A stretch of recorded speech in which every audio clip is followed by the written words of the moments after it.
Bismillahirrahmanirrahim. Assalamualaikum warahmatullahi wabarakatuh. Alhamdulillah. Alhamdulillahi rabbil alamin. Wassalatu wassalamu ala ashrafil mursalin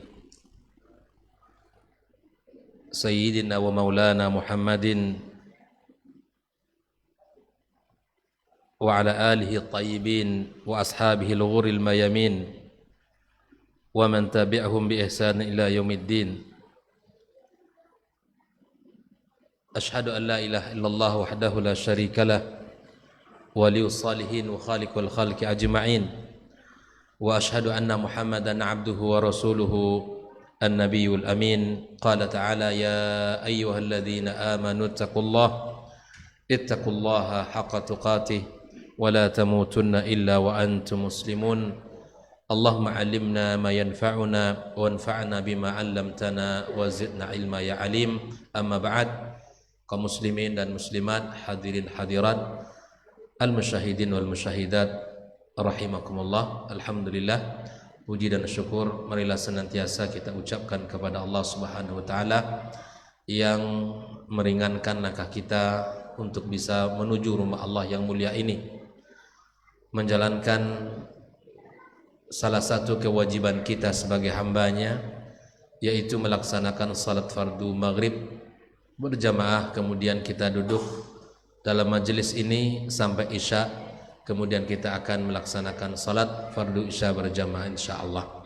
Mudah-mudahan kehadiran kita di sini menjadi amal yang diterima oleh Allah Subhanahu wa taala, dan duduknya kita menjadi waktu yang paling barokah dalam kehidupan kita, karena kita habiskan untuk kebaikan dan kita berikan waktu ini untuk sesuatu yang sangat mulia di sisinya. Ucapan salat dan salam marilah senantiasa kita sanjungkan untuk Nabi kita alaihi salatu wassalam sebagai qudwah kita dan uswah kita dalam kehidupan, baik dalam urusan ibadah kita kepada Allah, dalam urusan rumah tangga kita, urusan muamalah kita, dan segala hal yang berkaitan dengan aktivitas kita. Nabi adalah sebagai panutan kita dalam kehidupan ini. Mudah-mudahan Allah Subhanahu wa taala memberikan kepada kita syafaatnya pada hari kiamat kelak. Ikhwah fillah, Bapak Ibu kaum muslim dan muslimat, kita masih melanjutkan tentang perjalanan kita menuju akhirat. Malam ini masih dalam pembahasan al-fasal as-sabi', yaitu pasal yang ketujuh tentang ahwalu yaumil qiyamah, keadaan dan kondisi hari kiamat. Bagaimana Al-Quran mensifati hari kiamat itu, dan bagaimana seorang muslim setelah mengetahui kondisi dan keadaan hari yang sangat agung itu, apa saja bahasa Al-Quran, apa saja bahasa Al-Quran menyebut hari kiamat itu, dan bagaimana sifat-sifatnya, insyaallah akan kita pelajari malam ini. Dijelaskan bahwa yaumul qiyamati yaumun azimun amruh. Hari kiamat itu adalah hari yang sangat agung, hari yang sangat besar perkaranya. Dia bukan perkara ringan dan bukan perkara yang sepele. Syadidun haulu, dan sangat besar dan sangat menakutkan. La yulaqil ibadu mithlah, tidak pernah akan kita melewati dan tidak pernah kita menemui seperti itu. Apa saja Al-Quran, bagaimana Al-Quran menyebutkannya, apa saja dalil-dalil dari Al-Quranul Karim. Yang pertama, Allah Subhanahu wa taala mensifati hari kiamat, wasafallahu lidzalika al-yaum bil idham atau bil azim. Jadi Allah mensifati, ini sifat yang pertama, hari kiamat itu Allah sebut dengan sifat azim, awil izam, ya. Hari yang sangat agung, hari yang sangat luar biasa. Kalau Allah Subhanahu wa taala telah mensifati hari tersebut, maka cukuplah itu pelajaran yang paling berharga bagi kita. Sehingga ikhwah fillah rahimakumullah, Ya, dikisahkan bahwa Umar bin Khattab radhiyallahu taala anhu ketika dia berjamaah salat Isya bersama kaum muslimin, lalu dia pulang ke rumahnya. Pulang ke rumah itu tidur, bukan. Pulang ke rumah itu dia mendirikan malam sampai subuh tiba. Bayangkan. Kenapa dia bisa melakukan itu? Karena dia faham tentang hari yang sangat agung ini. Al-Faruq Umar, yang dikenal dengan Al-Faruq, ya, dia setelah salat Isya berjamaah ya dengan kaum muslimin, dia pulang masuk rumah, tutup pintu, salat sampai subuh tiba. Karena dikatakan ya bahwa dia sangat takut dengan hari yang sangat agung itu. Nah, ikhwafillah, mari kita lihat bagaimanakah Allah Subhanahu wa taala mensifati hari yang sangat besar itu. Bahkan kemudian lebih besar dari apa yang kita bayangkan hari ini. Coba kita bayangkan besarnya hari kiamat seperti apa. Mungkin masing-masing kita punya tasawur yang berbeda-beda, ya Bang ya. Mungkin abang begini, mungkin kita begini. Berbeda cara pandang, berbeda cara kita mensifatinya, dan bagaimana masing-masing kita sungguh tidak sama. Maka Allah Subhanahu wa taala memberikan kepada kita gambaran yang seperti apakah hari kiamat itu. Allah tabaraka wa taala mengatakan, ala yadhunnu ulaika annahum mab'utsun. Tidakkah mereka ini orang-orang kafir mengira bahwa mereka itu tidak dibangkitkan Allah Subhanahu wa taala? Karena mereka mengira mati selesai urusan. Tapi Allah Subhanahu wa taala mengatakan, ala yadhunnu ulaika annahum mab'utsun. Untuk apa Allah bangkitkan? Liyaumin azim, untuk hari yang sangat agung, hari yang sangat dahsyat. Yauma yaqumun nasu li rabbil alamin, hari di mana seluruh manusia bangkit menghadap Sang Pencipta Allah Subhanahu wa taala. Ini yang pertama. Di hari kiamat itu hari yang sangat agung, hari yang besar, hari yang sangat dahsyat. Bahwa tidaklah kita bisa membayangkan hari itu seperti apa. Hanya Allah telah menggambarkan, ya Allah telah menggambarkan bagaimana hari itu. Dan Allah Subhanahu wa taala menyebut dalam ayat yang lain, di antara sifatnya bukan hanya agung, bukan hanya besar, tapi hari itu hari yang berat. Hari apa? Hari yang berat, bukan hari yang ringan dilewati. Bagaimana Allah menggambarkan hari itu? Inna haula'i yuhibbunal ajilah. Sesungguhnya mereka itu orang-orang kafir, kata Allah. Mereka orang-orang yang tidak beriman, yuhibbunal ajilah. Mereka menginginkan dunia. Orang yang menginginkan dunia lebih besar daripada keinginan dia daripada akhirat, itu adalah cirinya orang kafir pada umum. Ya, cirinya orang kafir pada umumnya apa? Mereka mencintai dunia. Sebagaimana yang disebutkan bahwa kehidupan dunia ini adalah ya surga bagi mereka. Ya, surga bagi mereka. Inna haula'i, siapa? Orang-orang kafir, yuhibbunal ajila. Mereka mencintai kehidupan dunia yang sangat singkat ini, yang akan habis dan akan berakhir ini. Lalu wayadharuna wara'ahum yauman thaqila. Mereka meninggalkan satu hari di belakang mereka, hari yang sangat berat. Ini kita lihat bagaimana beratnya hari itu, kita akan lihat. Ini sifat yang kedua. Allah Subhanahu wa taala mengatakan yauman tsaqilan, hari yang sangat berat. Kalau yang pertama tadi disebutkan yaumin azim, hari yang sangat agung. Berat ya bagi siapapun, bagi orang-orang yang tidak beriman. Bahkan bagi orang beriman pun di hari itu, kalau amalannya tidak sempurna, akan terasa berat. Bahkan subhanallah ikhwafillah, orang-orang yang beriman meninggal dalam keimanan, tapi dia merasa amalnya tidak cukup, mereka minta kepada Allah agar dikembalikan kembali ke dunia ini. Bahkan mereka para syuhada saja, mereka kalau tahu, ya setelah mereka tahu tentang pahala mereka di hari kiamat itu, mereka minta lagi dikembalikan ke dunia. Mereka akan berjihad kembali dan akan melakukan amal yang lebih dari apa yang telah mereka lakukan. sebelum mereka meninggal dunia itu. Ikhwah fillah rahimakumullah. Yang ketiga, Allah Subhanahu wa taala mensifati hari kiamat itu bukan hanya dengan agung, dengan hari yang sangat berat, tetapi juga Allah sebutkan fadzalika yauma idzin yaumun asir. Hari yang sangat sulit. Apa? Hari yang sangat sulit. Ya. Bagi siapa? Alal kafirina ghairu yasir. Bagi orang kafir, ya bukanlah hal yang ringan hari itu. Bersyukur kita kepada Allah, Allah berikan kepada kita keimanan, karena tidak ada yang paling mahal dalam kehidupan kita di dunia ini melainkan nilai keimanan itu pada kita. Nilai keimanan yang ada pada setiap orang. Tidak peduli orang kaya, orang miskin, pejabat, rakyat biasa, tak peduli. Warna kulit pun demikian. Warna putih kulitnya ataupun hitam, tidak peduli. Kalau dia beriman kepada Allah, insya Allah keimanan itu yang akan menyelamatkan dia. Kita bersyukur kepada Allah Subhanahu wa taala, Allah berikan yang paling mahal dalam hidup kita, yaitu iman. Keimanan itu adalah kunci keselamatan, dan dia adalah jalan menuju surga Allah Subhanahu wa taala.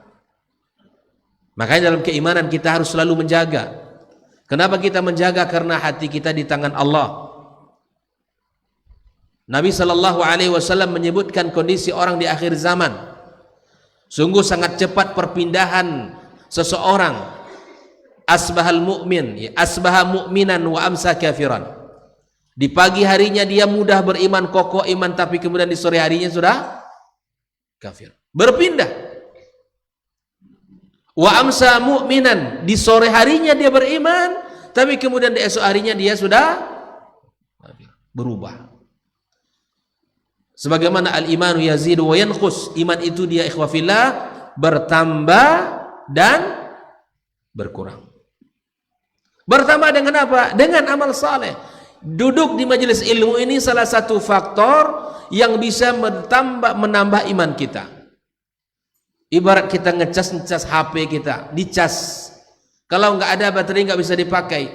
Iman kalau nggak ada di hati orang nggak bisa dipakai orang itu. Mungkin dia hidup, mungkin tampilannya bagus, mungkin dia kaya, tapi seperti orang nggak ada gunanya. Itulah orang-orang yang tidak beriman di hadapan Allah Subhanahu wa taala. Makanya ketika Allah Subhanahu wa taala jadikan kehidupan dunia adalah kehidupan di mana kita tempat untuk kita berjuang dengan amal-amal soleh kita, tempat di mana kita akan ya terus mengukir prestasi-prestasi kita, maka mari kita gunakan setiap kesempatan yang Allah berikan kepada kita, ikhwah fillah.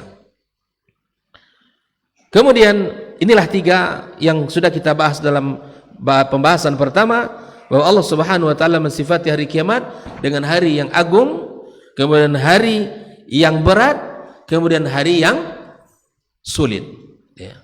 Hari yang agung, hari yang berat, hari yang sulit. Inilah gambaran di hari kiamat tersebut. Ikhwah fillah rahimakumullah. Mari kita lihat pada pembahasan yang kedua, ar-ra'bu wal faz'u alladhi yusibul ibadu fi dzalikal yawm. Saking beratnya, saking sulitnya, dan saking susahnya hari itu, di mana orang-orang yang mengalami, yang menjumpai hari kiamat, maka ada pada dirinya ar-ra'bu wal faza', ada rasa takut, ya, rasa takut yang sangat luar biasa, sampai-sampai Allah Subhanahu wa taala menggambarkan orang yang sedang menyusui anaknya lupa kepada anak. Coba sih kita tanya sama ibu-ibu, ada nggak ibu-ibu yang lupa kepada anak yang sedang disusui? Nggak ada, ya. Nggak ada. Tapi ketika terjadinya hari kiamat, kalau dia menjumpai hari kiamat, di hari itu dia bisa lupa dengan bayi yang ia susui. Bisa lupa. Saking besarnya, saking sulitnya, saking beratnya, maka dia lupa kepada bayi yang sedang ia susui. Lihatlah firman Allah Subhanahu wa taala dalam surah Al-Hajj ayat 1 dan 2. Allah tabaraka wa taala mengatakan, ya ayyuhan nas, Wahai manusia, kata Allah, ittaqu rabbakum, bertakwalah kalian kepada Rabb kalian. Ya. Inna zalzalata sa'ati syai'un azim, sesungguhnya goncangan hari kiamat itu sesuatu yang sangat besar. Bagaimana? Di mana Allah Subhanahu wa taala menjelaskan pada ayat berikutnya agar kita tahu dahsyatnya, besarnya hari itu, yauma tarawunaha tadhhalu kullu murdi'atin amma arda'at. Di mana hari itu engkau akan melihat orang-orang yang sedang menyusui lalai kepada anaknya, lupa kepada anaknya. Tidak ada seorang ibu yang suka, yang sayang kepada anak, enggak mungkin dia lupa kepada anaknya itu. Ya. Yang kedua, Allah menjelaskan wa tad'u kullu dzati hamlin hamlaha. Yang sedang hamil gimana? Gugur kehamilannya. Gugur kehamilannya karena hari yang sangat dahsyat itu. Wa taran nasa sukara. Kalian melihat orang-orang dalam keadaan mabuk, sempoyongan, tidak normal, tidak stabil, jalannya itu enggak benar. Tapi kata Allah, wa ma hum bisukara. Tapi sesungguhnya mereka yang engkau lihat dalam keadaan mabuk bukanlah mabuk. Tidak dalam keadaan mabuk. Walakinna azaballahi syadid. Akan tetapi azab Allah sangat pedih. Bayangkan itu, ikhwah fillah. Makanya jangan kita bercita-cita untuk ketemu di dengan hari kiamat. Tak ada orang yang sanggup melihat hari yang sangat dahsyat itu, menakutkan. Orang yang sedang menyusui lupa kepada anaknya langsung. Orang yang sedang hamil gugur kehamilannya. Ya, orang yang sehat walafiat seperti orang mabuk, tapi sungguh dia bukan dalam keadaan mabuk. Bukan karena minum khamar, bukan. Tapi karena azab Allah sangat pedih. Nas'alullah salama wal afiyah. Oleh itu ikhwah fillah rahimakumullah, wala yaltafuna yaminan wala shimalan. Di hari itu orang-orang tidak akan sanggup melihat kiri dan kanan. Dia akan menatap lurus. Kenapa? Karena li syiddatil khauf, karena rasa takut yang sangat luar biasa. Tusbih afidatum khaliyah, hati mereka kosong. La ta'i syai'an wa la ta'qilu syai'a. Tidaklah mereka bisa memahami apa yang ada di kiri kanan mereka, tidaklah mereka bisa melihat, ya, tidaklah mereka bisa, ya, sadar dengan apa yang ada yang terjadi di kiri dan kanan mereka. Allah Subhanahu wa taala gambarkan kondisi ini, ikhwah fillah. Lihatlah dalam surat Ibrahim ayat 42 dan 43. Bagaimana Allah menggambarkan wala tahsabannallaha ghafilan amma ya'malu zalimun. Jangan kalian mengira Allah lupa kepada orang yang telah berbuat zalim. Ini ayat adalah kabar gembira bagi orang-orang yang terzalimi. Walaupun hak kita terampas, tapi Allah pasti adil akan mengembalikan hak kita sekecil apapun itu. Di dunia ini mungkin kita kalah, tapi di akhirat kita akan bisa menuntut kepada Sang Khalik yang Maha Adil. Hari ini kita, ya, tidak ada kekuatan untuk membela diri, tapi di hadapan Allah, Allah akan membela kita. Jelas ya? Bahwa siapapun di antara kita dengan berbagai keadaan kondisi kita terzalimi, saya yakin ada hak-hak kita terzalimi yang diambil orang, yang mudah saja orang mengaku itu hak dia padahal itu hak kita. Mungkin sakit, iya. Di dunia kita boleh kalah, tapi di akhirat insya Allah Allah akan berikan kepada kita pembelaan. Makanya Allah katakan, wala tahsabannallaha ghafilan amma ya'malu zalimun. Jangan kalian pernah mengira Allah lalai, Allah lupa kepada siapapun yang telah berbuat zalim.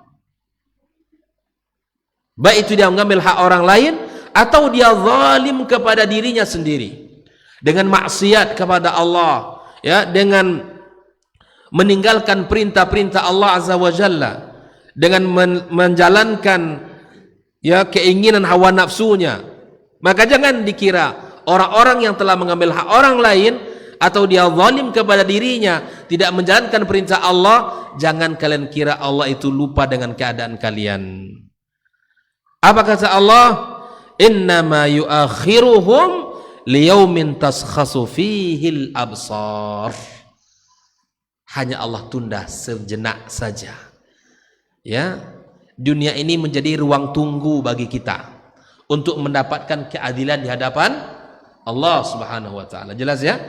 Dunia ini menjadi ruang tunggu sebagaimana kita ya dalam menuju sebuah tujuan dengan pesawat, kita masuk dulu di ruang tunggu sebelum kita masuk dan terbang. Ibarat dunia itu adalah ruang tunggu bagi siapapun yang telah terzalimi hak-haknya, maka dia akan menuju ke hadapan Allah dengan penuh harapan Allah akan memberikan haknya itu. Ya. Dunia adalah ruang tunggu bagi kita untuk mendapatkan hak kita di hadapan Allah Subhanahu wa taala. Allah tunda sejenak saja. Allah tunda barang beberapa tahun, kemudian untuk satu hari taskhasu fihil absar, mata-mata tak lagi bisa bergerak, muhtiina muqni'i ru'usihim la yartaddu ilaihim tarfuhum wa afidatum hawa. Mata-mata yang bisa terbelanga dan tak bisa lagi bergerak, tunduk di hadapan Allah, hina, hati dalam keadaan kosong, kemudian mata mereka tak akan berkedip sedikit pun karena melihat hari itu yang sangat dahsyat. Ikhwafillah, itulah kondisi di antara sifat-sifat yang telah Allah sebutkan. Di samping dia sangat besar, di samping dia sangat berat, di samping dia sangat sulit, ternyata hari kiamat juga merupakan hari di mana mata tak akan bisa berkedip, ya, di mana hati kita bisa kosong, tak teringat lagi apapun dalam kehidupannya, karena yang dilihatnya sesuatu yang tidak pernah ada dalam kehidupannya. Ikhwafillah rahimakumullah. Untuk hal yang seperti ini tentulah mestilah kita ambil bagian dalam kehidupan kita. Maka seperti kata Wahab ibnu Munabbih, dalam kehidupan orang beriman tidak boleh meninggalkan 4 perkara. Yang pertama adalah sa'atun yunaji fiha rabbah, waktu yang harus ia miliki, waktu yang mana dia bermunajat kepada Rabbnya. Yang kedua, sa'atun yuhasibu fiha nafsah, waktu di mana dia harus bermuhasabah, menghisab dirinya, menghitung-hitung amalnya, sejauh mana dia sudah berbuat baik kepada Allah atau sejauh mana dia iltizam dengan sunnah nabinya. Yang ketiga adalah sa'atun yakunu fiha ma ikhwani, satu waktu yang harus ada dengan sahabat-sahabatnya, duduk yang saling mengingatkan dalam kebaikan, mengingatkan dalam kesabaran. Sahabat yang baik bukan hanya sekedar yang memuji kita dan menyanjung kita, tapi yang jujur dengan kesalahan kita lalu dia ingatkan, yang jujur dengan kekurangan kita lalu dia memberikan nasihat kepada kita. Itulah teman sejati itu. Yang keempat, sa'atun bainahu wa baina maladzatiha, antara dia dengan kenikmatan yang Allah berikan dari sisi yang halal dan indah. Ada saatnya kita duduk menikmati ya keindahan dunia, ya, kemudian duduk minum dengan keluarga, dengan sahabat, adalah hal yang halal dan mubah dalam kehidupan kita. Maka ikhwafillah, mari kita jadikan kehidupan kita tidak satu warna saja, tapi ada warna-warni yang indah, yang di situ ada waktu kita bagi untuk bermunajat antara kita dengan Allah saja, waktu di mana kita duduk merenungi kehidupan kita. Sudah sekian puluh tahun kita hidup, sekian banyak mungkin kesalahan yang sudah kita lakukan. Adakah rasa di hati kita untuk menyesali perbuatan-perbuatan yang buruk yang pernah kita lakukan? Adakah keinginan yang kuat untuk bertaubat kepada Allah? Adakah keinginan untuk kembali segera kepada Allah Azza wa Jal? Itu mesti kita timbulkan, munculkan dalam kehidupan kita. Ikhwafillah rahimakumullah. Allah Subhanahu wa taala mensifati juga hari kiamat dengan sebutan yakhafuna yauman tataqallabu fihi alqulub wal absar. Hari di mana orang-orang hati dan mata mereka bolak-balik, rasa takut yang sangat dahsyat kepada Allah Subhanahu wa taala. Wa qala ta'ala aidan qulubuhum yawma idzin wajifah, hati mereka dalam keadaan takut yang sangat dalam kepada Allah Subhanahu wa taala. Absaruha khashi'ah, dan mata mereka tertunduk, ya khusyuk, tertunduk, terpaku kepada Allah Subhanahu wa taala, takut kepada Allah tabaraka wa taala. Ikhwah fillah rahimakumullah. Bahkan di dalam ayat yang lain Allah Subhanahu wa taala mensifati hari di mana ya anak-anak bisa beruban, gitu kan? Allah Subhanahu wa taala mengatakan fa kaifa tattaqun ya in kafartum yauman yaj'alul wildana shiba. Ya, bagaimana mereka tidak bertakwa, ya, tidak takut. In kafartum yauman, jika kalian kufur kepada hari yaj'alul wildana shiba, di mana anak-anak di hari itu bisa beruban. Nah, yang beruban bukan anak-anak saja, bukan orang tua saja, nanti di hari itu beruban, anak-anak kecil pun beruban. Ya, masalah uban ini kan salah satu tanda kebesaran Allah Subhanahu wa taala. Ya. Allahul ladzi khalaqakum min da'fin thumma ja'ala min ba'di da'fin quwwah thumma ja'ala min ba'di quwwatin da'fa wa syaibah. Allah telah menciptakan kalian dalam keadaan lemah. Ini lemah pertama ini adalah masa kanak-kanak, anak lemah. Setelah masa lemah kita pindah kepada masa kuat. Nah, kira-kira umur berapa? 40 ke bawah. Pokoknya remaja ke atas sampai dewasa 40 ya, puncaknya 40 ya. Ya, thumma ja'ala min ba'di quwwatin dha'fa wa syaiba. Kemudian Allah Subhanahu wa taala ya jadikan setelah puncak kekuatan kita kemudian menurun sampailah kata Allah tabaraka wa taala thumma ja'ala min ba'di quwwatin dha'fa, kemudian kembali kepada masa lemah dan diikuti dengan uban wasyaiba, itu uban. Jadi kalau loba uban dia tepalo anda pokoknya jangan lagi kita mengira kita masih muda ya, itu kan kodanya kerengkang ini.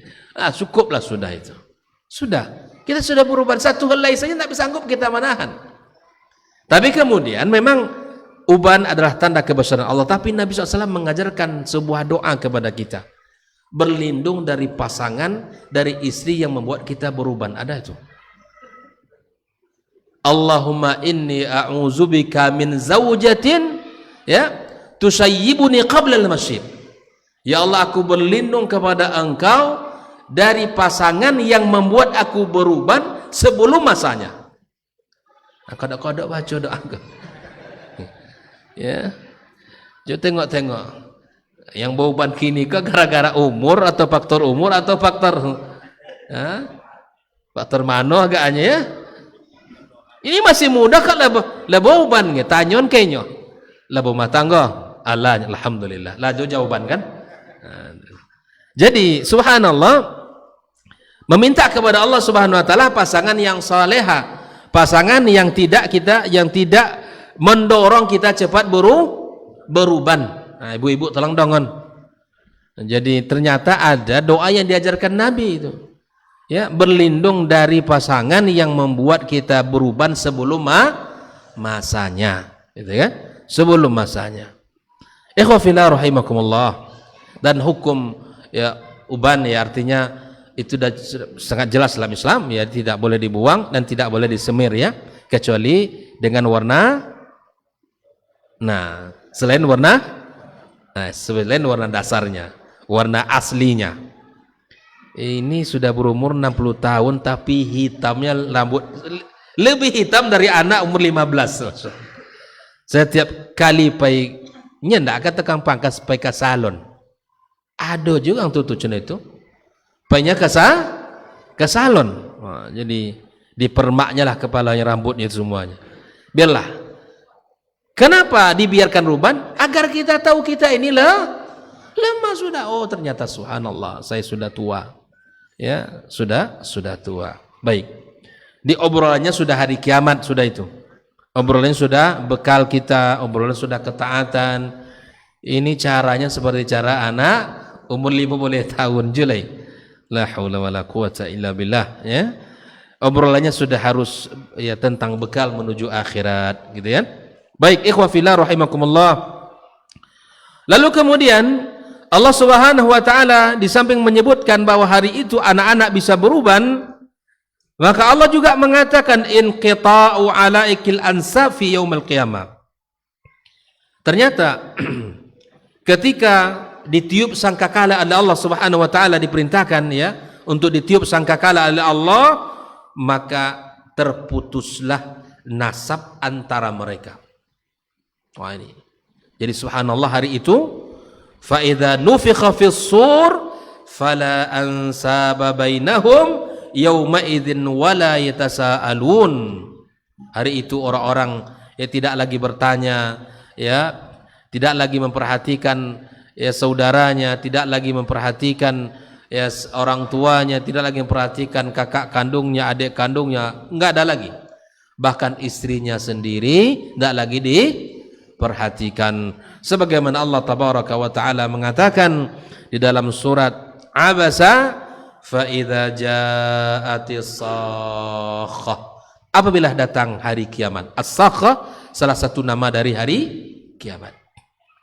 Yauma yafirrul mar'u min akhihi, seseorang lari dari saudaranya. Saudara kandung di dunia ini saudara yang paling kita banggakan, ya kan? Yang paling kita banggakan dalam kehidupan kita. Tapi di hari kiamat kelak tidak ada.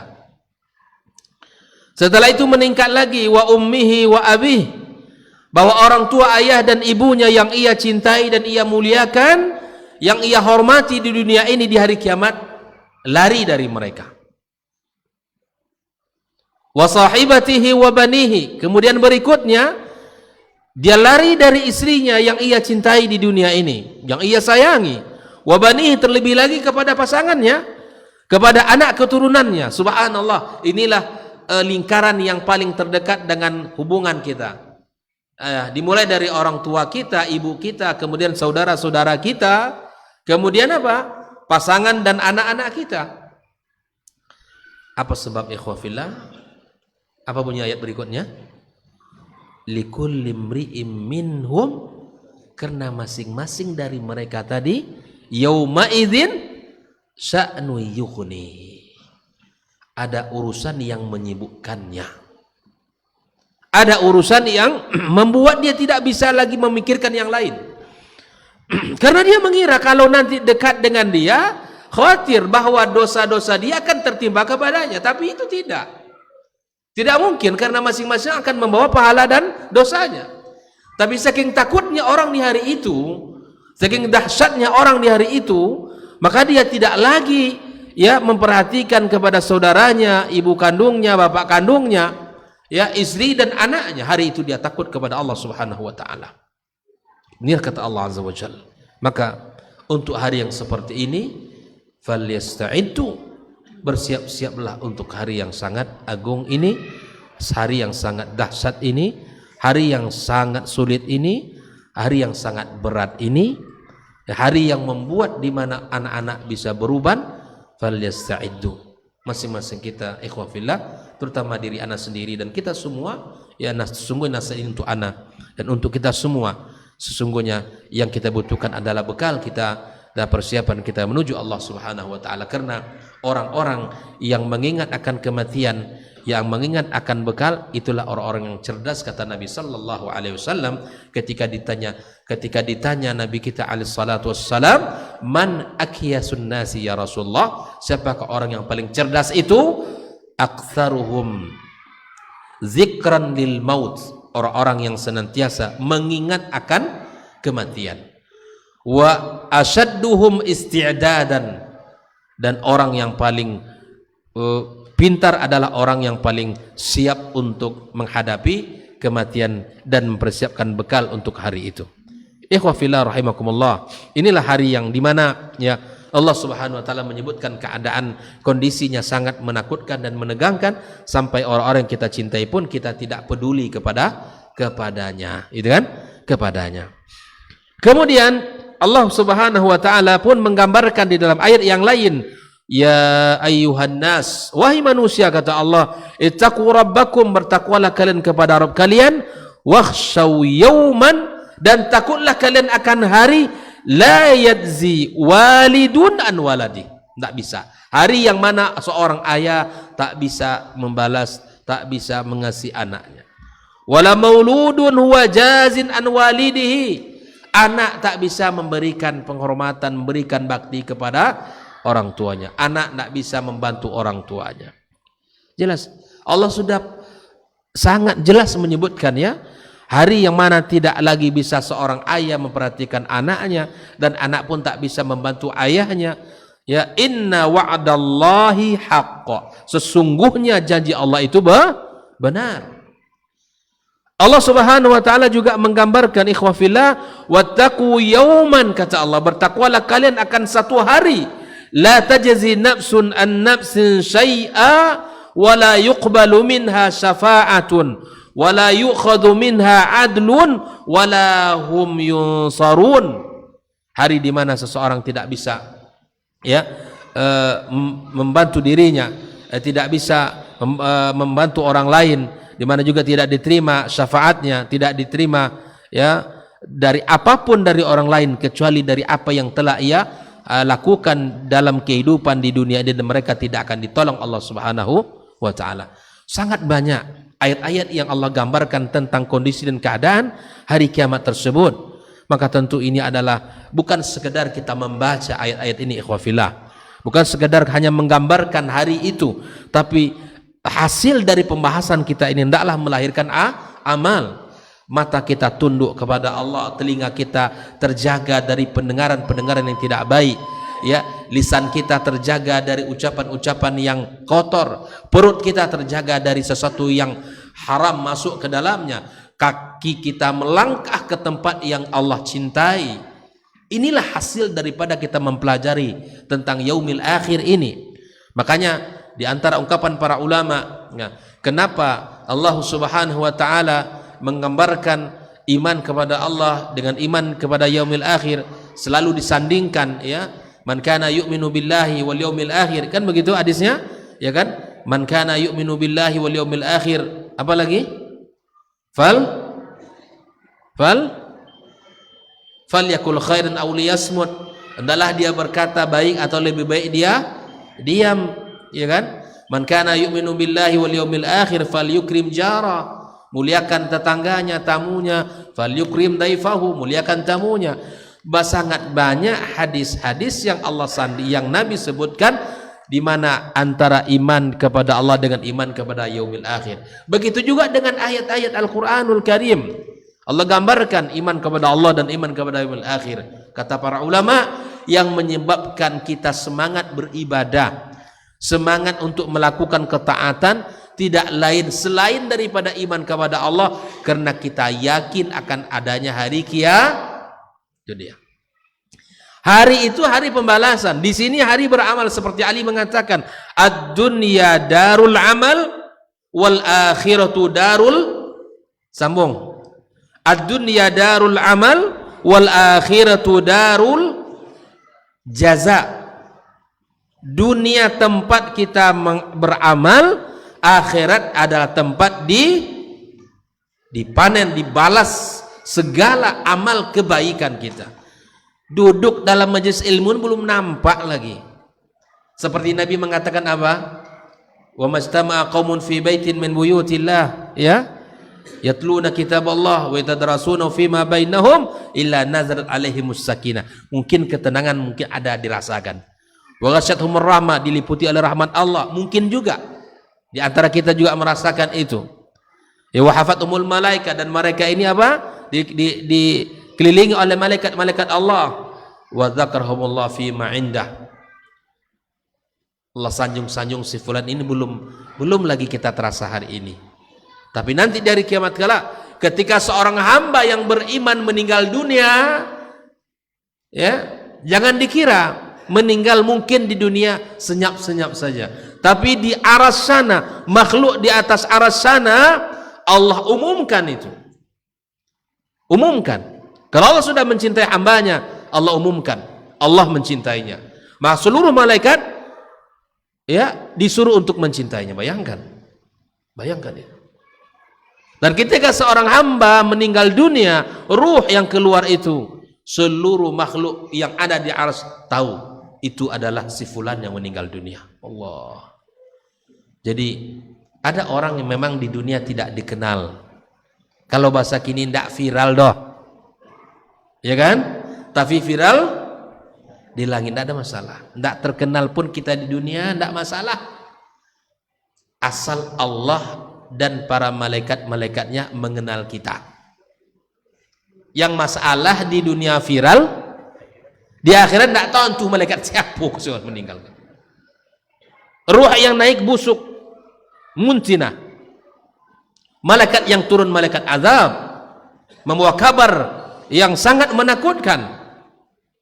Semoga ini tidak terjadi kepada kita dan keluarga kita, amin. Kita berharap kepada Allah, kita kokoh dalam akidah yang sahihah, ibadah yang benar, ya, yakin akidah ini murni tanpa ada kesyirikan sedikit pun. Akidah yang dibangun di atas akidah as-salafus saleh, mengimani Allah, mengimani Rasulullah SAW, mengimani seluruh kitab-kitab ini turunkan, mengimani Al-Quran sebagaimana yang diimani oleh Rasulullah dan para sahabatnya, dipahami dengan pemahaman mereka para as-sahabah, at-tabi'un dan para tabi'in. Itu kita yakini itu. Makanya orang kalau sudah akidahnya benar, insyaallah hidupnya akan merdeka. Mudah saja untuk memahami ya, tentang apa hakikat kehidupan ini kalau akidahnya benar. Tapi kalau menyimpang, itulah sakit sekete pergi ke dukun, ya kan? Sakit sekete pergi ke orang pintar mah. Itulah awak mudah aja terkadang orang pintarnya ikut orang pintar kan, padahal orang yang subhanallah. Taib itu bisa masuk ya, kita dengarkan dulu.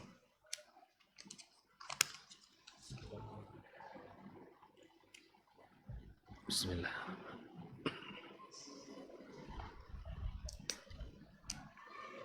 Bismillah.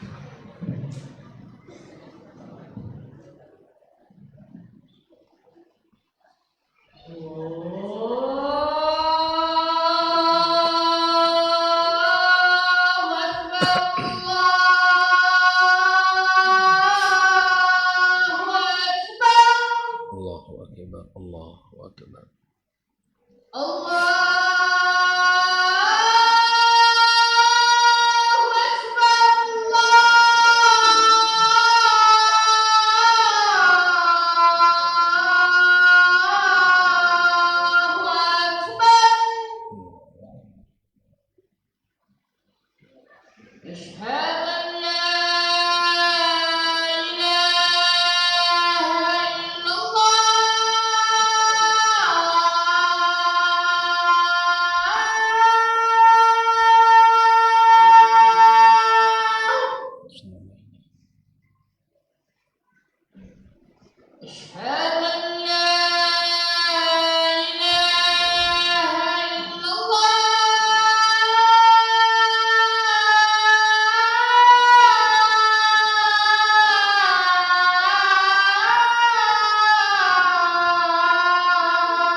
salatin qaimah.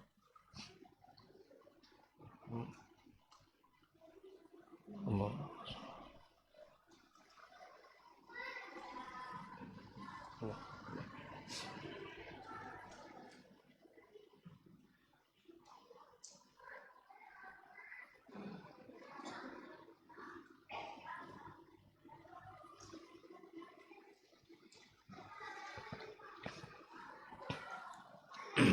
Bismillahirrahmanirrahim. Kita lanjutkan. Yang keempat adalah tentang kondisi orang-orang kafir di saat mereka melihat azab Allah tabaraka wa taala, mereka menyembunyikan penyesalannya, dan jika seandainya mereka punya harta seperti apa yang mereka miliki di dunia, pasti mereka tebus diri mereka dengan harta tersebut. Jadi orang-orang kafir ketika mereka melihat azab Allah, mereka menyesal sekali atas apa yang telah mereka lakukan di dunia. Dan di antara angan-angan mereka apa? Kalau mereka punya harta, maka seluruhnya akan mereka berikan demi menebus dosa-dosa mereka kepada Allah Subhanahu wa taala. Lihatlah firman Allah dalam surat Yunus ya, ayat 54. Allah Subhanahu wa taala mengatakan, "Walau anna likulli nafsin zalamat ma fil ardi laftadat bihi." Kalaulah seandainya setiap mereka yang telah menzalimi dirinya, ya, mereka tidak beriman kepada Allah Subhanahu wa taala dan mereka memiliki harta, maka mereka akan menebus dengan harta itu di hadapan Allah Subhanahu wa taala. Bayangkan. Laftadat bihi itu mereka akan tebus. Mereka akan bayar. Mereka akan serahkan semuanya kepada Allah kalau itu diterima. Tapi apakah diterima di saat itu? Kalla. Itu hanya angan-angan belaka. Angan-angan yang muncul dari pikiran mereka. Kalau saya punya harta, saya akan tebus, saya berikan, tak akan saya pikirkan untuk saya makan, tapi saya akan serahkan semuanya kepada Allah Subhanahu wa taala. Bal law kana lil kafiri dha'fun ma fil ardi laftada bihi. Bahkan Allah gambarkan dalam surat Ar-Ra'd ayat 17, ayat 18, kalau seandainya mereka punya seluruh bumi ini dan kemudian mereka punya lagi dengan 2 kali lipat yang mereka punya, mesti mereka akan keluarkan seluruhnya untuk menebus dosa-dosa mereka. Masya Allah. Tidak cukup sebumi saja, tapi kalau punya 2 kali lipat dari bumi ini dia punya, mereka akan berikan dan serahkan itu semuanya kepada Allah Subhanahu wa taala. Walladzina lam yastajibu lahu, orang-orang yang tidak istijabah ya kepada perintah Allah dan tidak beriman kepadanya, law anna lahum ma fil ardi jami'an wa mithlahu ma'ahu, kalaulah mereka punya harta di muka bumi ini dan kemudian seperti itu pula hartanya berlipat, ya, laftadau bihi, maka mereka akan ya menebus diri mereka, ulaika lahum su'ul hisab, dan bagi mereka adalah hisab yang paling buruk. Ikhwafillah, inilah kondisi dan keadaan orang-orang kafir di hari kiamat kelak, di mana mereka ini menyesali atas kehidupan mereka yang sangat jauh dari iman. Bahkan angan-angan yang besar juga di akhir surat An-Naba apa? Ya laitani kuntu turaba. Di saat mereka melihat seluruh binatang-binatang yang telah dihisab oleh Allah, ya, binatang yang punya tanduk, ditegakkan keadilan oleh Allah kepada binatang yang terzalimi di dunia, setelah Allah adili, Allah habiskan semuanya menjadi tanah, dan sisa itulah mereka berangan-angan pula, ya laitani kuntu turabah, ya. Jadi itulah angan-angan yang tidak ada gunanya, dan itulah keinginan yang tidak akan pernah terwujud. Ikhwafillah rahimakumullah. Bal huwa ala isti'dadin ayubdhil ma 'indahu bahkan mereka siap mengeluarkan apa saja yang mereka miliki, walau kana mil'ul ardi dhahaba, bahkan kalau seandainya mereka punya ya emas ya seisi bumi ini, wal ihtimali an kana al-amr kadzalik, ya atau mungkin lebih dari itu, fa inna Allah la yuqbal min, Allah tak akan terima pula. Jadi penyesalan itu tidak akan ada gunanya, dan penyesalan itu tidak menghasilkan ya kebaikan bagi mereka. Innal ladzina kafaru wa matu wa hum kuffar, sesungguhnya orang-orang kafir dan mati dalam kekufuran, fala yuqbala min ahadihim mil'ul ardi zahaban. Bayangkan itu ya, Allah tidak akan terima dari mereka ya sepenuh bumi ini emas. Waliftada bihi ulaika lahum adzabun alim, bagi mereka azab yang pedih, wa ma lahum min nasirin, dan Allah tidak ada bagi mereka yang menolongnya. Ikhwah fillah, ini kondisi mereka di hari kiamat kelak.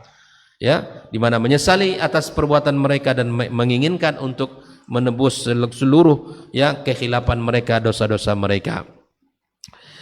Dalam Sahih Bukhari dari sahabat Nabi yang mulia Anas ibn Malik radhiyallahu taala anhu menceritakan bahwa Nabi sallallahu alaihi wasallam pernah berkata, "Yuja'u bil kafir yaumal qiyamah fayuqalu lahu", didatangkan orang kafir di hari kiamat kelak dan dikatakan kepadanya, ya, "Ara'aita law kana laka mil'ul ardi dhahaban akunta taftadi bih?"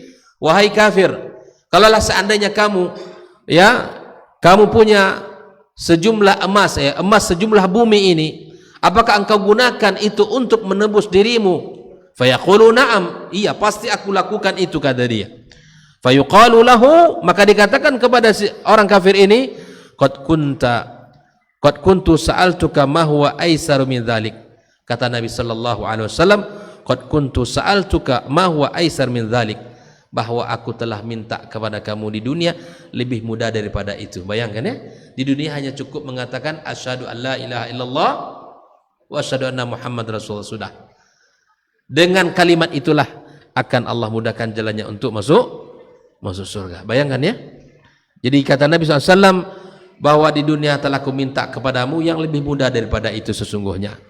Ya, tidak perlu kamu menghabiskan ya harta begitu banyak untuk menebus dosa-dosamu, tapi cukup kamu mengatakan ya amantu billahi ya tsumma istaqim, ya aku beriman kepada Allah dan kemudian istiqamah. Iman kepada Nabi sallallahu alaihi wasallam, menjalankan perintah-perintahnya. Bahkan di hari kiamat kelak, yawaddul mujrimu law yaftadi min adzabi yaumi idzin bibanihi. Ya orang-orang mujrim di hari kiamat kelak ingin, bahkan tidak hanya ingin menebus dosa-dosa mereka kepada Allah dengan harta mereka, enggak. Tapi kalau bisa menebus dosa-dosa itu dengan anaknya, akan ditebus juga. Bayangkan. Jelas ya? Ada orang di dunia ini nggak mungkin akan menebus kesalahannya dengan ya anaknya, nggak mungkin, itu orang tidak sehat. Tapi di hari kiamat kelak, saking takutnya kepada Allah, ya saking khawatirnya akan dirinya, maka orang-orang mujrim itu menginginkan kalaulah itu dibolehkan, maka anaknya dijadikan tebusan. Bayangkan, anak dijadikan tebusan. Bahkan bukan hanya anak, wa sahibatihi, bahkan kalau bisa istri pun dijadikan, kalau bisa di hari itu, kata Allah. Ini Allah menggambarkan kepada kita bentuk dan keadaan orang-orang kafir di hari itu. Wa akhihi, bahkan kemudian kalau bisa juga adalah saudaranya bisa jadi tebusan di hari itu. Ya Allah. Tapi kemudian tentu itu tidak mungkin itu terjadi, dan tidak mungkin itu ada di hari kiamat tersebut. Ikhwah fillah rahimakumullah, maka sungguh sangat banyak dalil dari Al-Qur'anul Karim yang menyebutkan hari itu sangat dahsyatnya, sangat sulitnya, sangat beratnya, sangat menakutkannya, dan sangat luar biasa keadaan dan kondisinya. Maka semua orang berusaha untuk menyelamatkan dirinya, semua orang untuk menyelamatkan ya dirinya di hadapan Allah Subhanahu wa taala. Maka banyak nasihat dari para ulama kita ya, dari as-salafus salih terutama, maka nasihat-nasihat mereka kepada kita, hisablah diri kita sebelum kita dihisab oleh Allah Subhanahu wa taala, karena hisaban yang kita lakukan akan membuat diri kita lebih ringan nanti hisab di hari kiamat itu. Hitung-hitunglah amal-amal kita sebelum kita dihitung oleh Allah Subhanahu wa taala. Yang kedua, bahwa para ulama melihat dan mendiskusikan, berbicara kepada diri mereka setiap hari, ya, berusaha untuk berbicara kepada dirinya masing-masing. Ya, ketika melihat di antara sahabat Nabi yang mulia misalnya melihat seekor burung, maka dia mengatakan, ya laitani mithla hadzal tuyur, andaikan aku seperti burung ini. Kenapa? Engkau dia pergi ke sana, ya, pergi ke timur, pergi ke barat, makan, kemudian enggak ada pertanggungjawaban di hadapan Allah Subhanahu wa taala. Ada yang melihat, ya, bagaimana buah-buahan, kemudian mereka mengatakan, ya laitani mithla hadzal faqiha, ya, andaikan aku seperti buah-buah ini dimakan orang, tak ada pertanggungjawaban, dan seterusnya. Dan itu bentuk apa? Bukan bentuk gugatan kepada Allah, tapi bentuk bahwa mereka ini sangat takut kepada Allah Subhanahu wa taala. Ya. Sangat takut kepada sang penciptanya, Allah tabaraka wa taala. Inilah yang seharusnya lahir dari kita, ikhwan fillah. Rasa takut ini dimunculkan dalam diri kita karena rasa takut itu adalah kunci dan puncaknya ilmu. Rasa takut kepada Allah adalah puncaknya ilmu. Innama yakhshallaha min ibadihil ulama. Yang takut kepada Allah itu adalah para ulama yang berilmu, bukan yang bertitel, bukan yang berpangkat, bukan yang memiliki kedudukan, tapi yang takut kepada Allah itu adalah orang yang memiliki ilmu walaupun dia tidak memiliki strata pendidikan, tapi dia takut kepada Allah. Itulah orang karena ilmu itu puncak daripada ilmu itu tujuannya adalah menjadikan seseorang takut kepada Allah. Dan tentu ini menjadi evaluasi bagi kita semuanya. Sudah sekian lama kita ngaji, ya, apakah kita sudah rasa takut kepada Allah untuk, ya, melakukan sesuatu?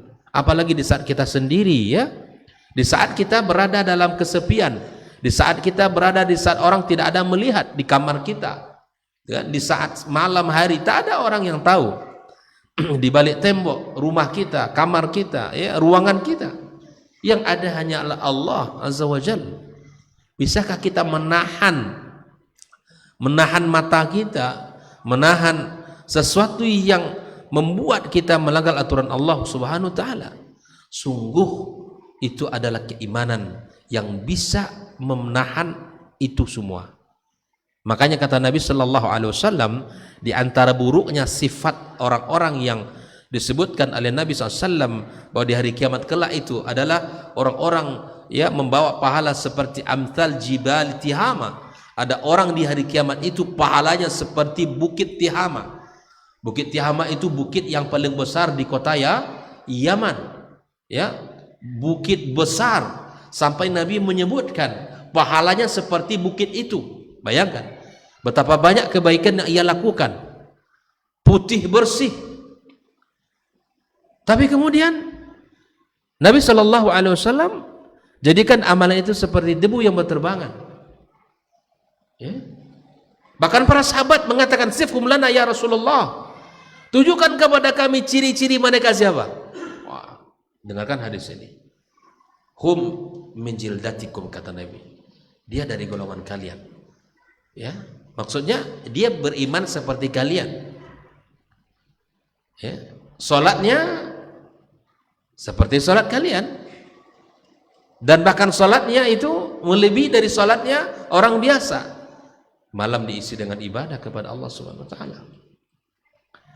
Tapi apakah yang membuat mereka amalan yang besar tadi tidak dilihat Allah? Ketika mereka dalam keadaan sendiri, dalam keadaan tidak ada orang yang melihat dirinya, maka dia mudah yantahikun, mereka mudah untuk melanggar aturan Allah Subhanahu wa taala. Nah, takut kita dengan Allah Azza wa Jalla, bahwa kesendirian kita, tidak ada orang yang menyaksikan apa yang kita lihat, apa yang kita tonton. Di saat itu iman kita diuji.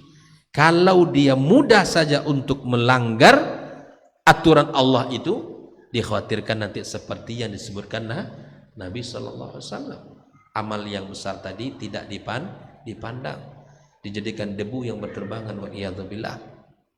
Nah, jadi ikhwafillah, apa yang bisa membuat kita bisa memproteksi diri kita, memprotek diri kita agar kita tidak mudah melanggar ini? Ilmulah yang membuat itu semua kita mampu, karena ilmu itu adalah akan menerangi jalan yang gelap. Ilmu itu akan menjernihkan yang keruh. Ilmu itu ibarat tongkat bagi si buta, yang menjadi panduan, ini jalannya berlubang, ini jalannya lurus belok. Itulah tongkatnya. Dan tongkat kita dalam kehidupan adalah ilmu itu. Sebagaimana Ali mengatakan, wal ilmu itu yahrusuk, dia akan menjaga kita. Wal malu anta tahrusuhu, adapun harta itu adalah engkau yang sibuk menjaganya siang dan malam. Ya, harta yang mahal bagi kita adalah ilmu kita, ilmu yang ada pada kitab Allah dan sunnah Nabi sallallahu alaihi wasallam. Barakallahu fikum. Insyaallah kita lanjutkan pembahasan kita ini, bahwa itulah ayat-ayat yang telah Allah gambarkan tentang kondisi dan keadaan hari kiamat, yang semoga bisa kita ambil pelajaran dalam kehidupan kita dengan mempersiapkan diri ya dalam sisa usia kita, dan kita semangat untuk selalu melakukan amal saleh, dan semoga Allah SWT berikan kecintaan kita untuk bisa menjalankan apa yang telah Allah tetapkan dalam agama yang mulia ini. Wassallallahu ala nabiyyina Muhammadin wasallam, wa subhanakallahumma bihamdika asyhadu an la ilaha illa anta astaghfiruka wa atubu ilaik. Wassalamu alaikum warahmatullahi wabarakatuh.